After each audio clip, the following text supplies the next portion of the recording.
நான் ரொம்ப ரொம்ப கஷ்டப்பட்டு இந்த ஆர்டர் பண்ணது எல்லாத்தையுமே உங்களோட ஷேர் பண்ணிக்கிறேன். எப்படி வந்து ஒரு 10 கேஜி கேக்கு அது கூடவே சைடில் வைக்கிற அந்த ஐட்டம்ஸ் எல்லாமே நம்ம எப்போ ரெடி பண்ணணும், எத்தனை நாளைக்கு முன்னாடி நம்ம ப்ரிப்பேர் பண்ண ஆரம்பிக்கணும், ஸ்டார்ட் பண்ணணும் அப்படிங்கிற எல்லாமே சொல்லிடுறேன். இந்த டோனட்லாம் பார்த்தீங்கன்னா நம்ம வந்து ரொம்ப முன்னாடியெல்லாம் ப்ரிப்பேர் பண்ணி வைக்க முடியாது. கடையில் வந்து சம்டைம்ஸ் பார்த்தீங்கன்னா ஒரு 5 நாள் 6 நாள் வச்சுருக்காங்க. ஆனால் அது எப்படின்னு எனக்கு தெரியல. அது வந்து இது ப்ரிசர்வேட்டிவ் மிக்ஸ் பண்ணுவாங்களா அப்படிங்கிறதெல்லாம் தெரியல. ஆனால் நான் வந்து நார்மலாக வந்து டோனட்க்கு என்னென்னலாம் நம்ம மிக்ஸ் பண்ணுவோமோ ஈஸ்ட் அந்த மாதிரி தான் மிக்ஸ் பண்ணியிருக்கேன். நம்ம ஈஸ்ட் வந்து சேர்க்கும் போது ரொம்ப நாள் வந்து அதை ஸ்டோர் பண்ண முடியாது. அதோட வாசனை வந்து அப்படியே வந்துட்டே இருக்கும், அந்த ஃப்ரெஷ்னஸ் போயிடும். ஸோ அதனால நான் என்ன பண்ணேன்னா, இப்போ December 26 வந்து என் பையனோட பர்த்டே அன்னைக்கு தான் இந்த குழந்தையோட பர்த்டேவும் வந்துருந்துச்சு.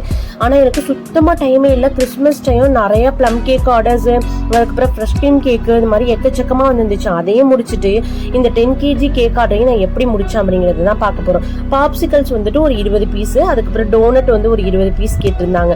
இந்த டோனட் பார்த்தீங்கன்னா நம்ம எப்போ ப்ரிப்பேர் பண்ணணும் அப்படின்னா, இப்போ வந்து அடுத்த நாள் ஃபங்க்ஷன் அப்படின்னா முன்னாடி நாள் நீங்கள் ப்ரிப்பேர் பண்ணி அந்த டோனட்டுக்கு வந்து காத்து போகாத மாதிரி ஒரு கண்டெய்னர் பாக்ஸில் போட்டு வச்சிடணும். ஃபில்லிங்ஸ் கொடுக்குற டோனட்னா நீங்கள் வந்து இப்போ ஃபங்க்ஷன் ஈவினிங் அப்படின்னா காலையில் தான் பண்ணணும். ஆனால் ஃபில்லிங்ஸ் இல்லாமல் பண்ணுற டோனட்னா நீங்கள் முன்னாடி நாளே பண்ணிக்கலாம். ஃபில்லிங்ஸ்னால் நீங்கள் சாக்லேட் கனாஷ்லாம் கொடுக்குறதா இருந்தால் கூட முன்னாடி நாள் பண்ணி வச்சுக்கலாங்க. ஆனால் வந்து மற்ற ஃபில்லிங்ஸ்லாம் அது வந்து பார்த்தீங்கன்னா பட்டர் க்ரீம், மற்ற நிறைய ஃபில்லிங்ஸ் இருக்குது, ஃப்ரெஷ் க்ரீம் ஃபில்லிங்ஸ்லாம் கூட இருக்குது. அந்த மாதிரி ஃபில்லிங்ஸ்லாம் நீங்கள் வந்து முன்னாடி நாளே கொடுத்து வச்சிங்கன்னா வீணாக போயிடும். அதனால டோனட் ப்ரிப்பரேஷன் ரொம்ப ஜாஸ்தியாக சீக்கிரமே பண்ணிடாதீங்க. முன்னாடி நாள் நைட்டு பண்ணுங்கள். அந்த மாதிரி பண்ணிங்கன்னா ரொம்ப நல்லாவே இருக்கும், ஃப்ரெஷ்ஷாக இருக்குங்க. அதே மாதிரி கேக் பாப்ஸு, பாப்சிகல்ஸ் எல்லாமே முன்னாடி நாளே பண்ணி வச்சிடணும். அப்புறம் க்ரம் கோட் வரைக்கும் நீங்கள் என்னன்னா இந்த கேக்குக்குள்ளே ஐசிங் மட்டும் பண்ணாமல் க்ரம் கோட் மட்டும் பண்ணி வச்சுக்கோங்க. காலையில் எந்திரிச்சு அந்த டிசைன் மெயின் கோட் எல்லாமே பண்ணிக்கிட்டிங்கன்னா ரொம்ப ஈஸியாகவே இருக்குங்க. நான் இந்த மாதிரி தான் ப்ரிப்பேர் பண்ணுறேன். இப்போ வந்துட்டு நம்ம முன்னாடியே வந்துட்டு இந்த க்ரம் கோட் வந்து பண்ணி வச்சோம்னா நல்ல சில்னஸ் வந்து நல்லா ஃபுல்லாக ஏறி கேக் சாப்பிட்றதுக்கும் சூப்பராக இருக்கும், சீக்கிரம் மெல்ட் ஆகாது. முடிஞ்ச அளவுக்கு பார்த்தீங்கன்னா நீங்கள் மெயின் கோட் வரைக்கும் முன்னாடி நாள் நைட்டே கொடுத்து ஃப்ரிட்ஜில் வச்சிடணும்.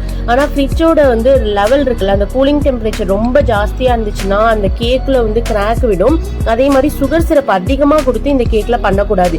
நம்ம இப்போ லேயர் கேக்கு, அதுக்கப்புறம் வந்து இந்த மாதிரி வெயிட் அதிகமாக உள்ள கேக்ஸ் எதுவுமே வந்து ஜாஸ்தியாக சுகர் சிரப் கொடுக்குறது, அதுக்கப்புறம் வந்துட்டு அந்த கேக்கோட ஸ்பாஞ்ச் வந்து ரொம்ப கம்மி பண்ணி க்ரீம் ஜாஸ்தியாக வைக்கிறது, அந்த மாதிரியெல்லாம் பண்ணக்கூடாதுங்க.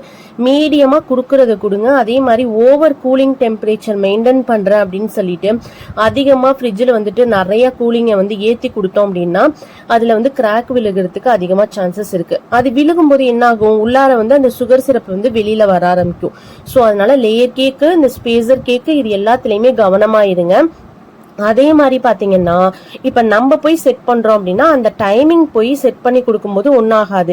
ரொம்ப நேரம் வச்சு இந்த மூவிங் ஸ்டாண்டர்ட்லாம் மூவ் பண்ணும்போது கேக் வந்துட்டு அப்படியே வெயிட் வந்து சரிய ஆரம்பிக்கும். அதனால வந்து கொஞ்சம் பார்த்து கவனமாக இருங்க. அதே மாதிரி கீழே உள்ள அந்த கேக் இருக்கு இல்லையா, அதோட வெயிட் ஜாஸ்தியாக இருக்கணும். நடுவில் அதுக்கப்புறம் மேலே கொடுக்குற வெயிட் எல்லாமே வந்து வெயிட் கம்மியாக இருக்கணும். இந்த பட்டர்ஃப்ளை விங்ஸ்லாம் பார்த்தீங்கன்னா நல்ல A4 சைஸில் வந்து நான் எடுத்துக்கிட்டு 2 சைடு செட் பண்ணும்போது பார்க்க பக்காவாக இருந்துச்சுங்க.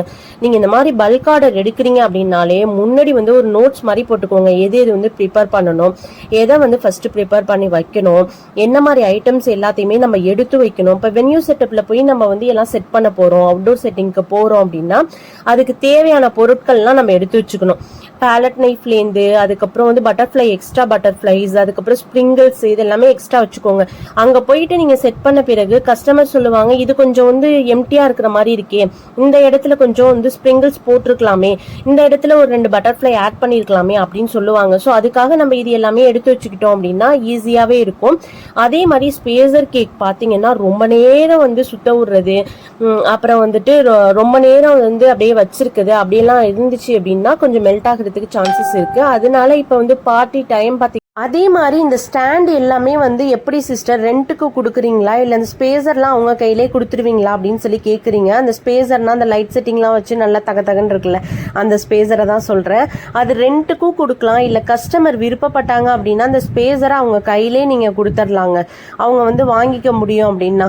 நிறைய பேர் வாங்குறதுக்கு விருப்பப்பட மாட்டாங்க, எனக்கு ஜஸ்ட் டிசைனுக்காக தான் நான் கேட்குறேன் அப்படின்னு சொன்னால் நம்ம ரெண்ட் சார்ஜஸ் போட்டுக்கலாம். ரெண்ட் சார்ஜஸ் எவ்வளோ கொடுக்கலாம் அப்படின்னு சொல்லி யோசிச்சிங்கன்னா 200 rupees, 250 இல்லைனா 300.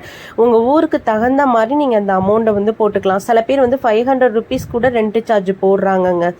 ஏன் அப்படின்னா இந்த ஸ்பேசர் வந்துட்டு நம்ம ஒரு 5 பேருக்கு யூஸ் பண்ணுறோம் அப்படின்னு சொல்லி பார்த்தீங்கன்னா எல்லாரும் வந்து கரெக்டாக கொண்டு வந்து கொடுப்பாங்க அப்படின்னு சொல்ல முடியாது. நிறைய பேர் பார்த்தீங்கன்னா அந்த கேக் மேலே வைக்கும்போது வந்து அந்த ஸ்பேசர் எல்லாமே க்ரீம் எல்லாமே அப்ளை ஆகிடுங்க.